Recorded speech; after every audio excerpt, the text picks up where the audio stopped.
ছুটির দিন হওয়ায় বেড়েছে দর্শনার্থীর ভিড়, আর তাদের আকৃষ্ট করতে ব্যস্ত বিক্রেতারা। কুয়াশা আর শীত তোয়াক্কা না করে সকাল থেকেই দর্শনার্থীরা ফিরছেন মেলা প্রাঙ্গণে। ঘুরে ঘুরে কিনছেন পছন্দের জিনিস, যদিও মান ও দাম নিয়ে রয়েছে মিশ্র প্রতিক্রিয়া। আমার ইচ্ছা হচ্ছে পাকিস্তানি অথেন্টিক কোনো কিছু যদি পাই, কিছু আনকমন টাইপের যদি কিছু পাই অবশ্যই কিনবো। দাম রিজনেবলই থাকে। তারা ডিসকাউন্ট রেখেছে, কিন্তু ডিসকাউন্টের আড়ালে কিছু ফাঁকিবাজিও আছে।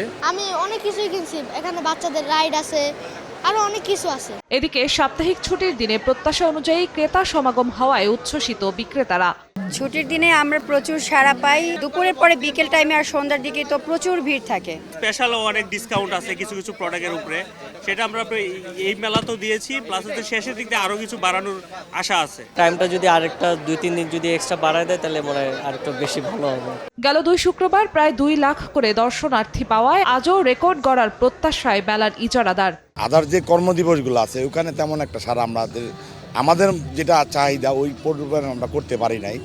তো আজকে যেহেতু একটা সাপ্তাহিক ছুটির দিন, ইনশাল্লাহ আশা করতেছি বিগত সপ্তাহের থেকে আজকে লোক সমাগমটা আরও ভালো হবে। সাপ্তাহিক ছুটির দিনে উপচে পড়া ভিড়ে নিরাপত্তা সামলাতেও হিমশিম খেতে হচ্ছে বলে জানান মেলার সিকিউরিটি ইনচার্জ। শুক্রবার এবং শনিবার দিন আমাদের একটু হিমশিম খাইতে হয়। সামনের দিনগুলো যাতে ভালো করতে সার্ভিস দিতে পারি, এটাই আমাদের কাম্য। এদিকে দর্শনার্থীদের সুবিধার্থে মেলা প্রাঙ্গণে প্রায় 1 সপ্তাহ ধরে চালু রয়েছে ফ্রি ইন্টারনেট ব্যবস্থা।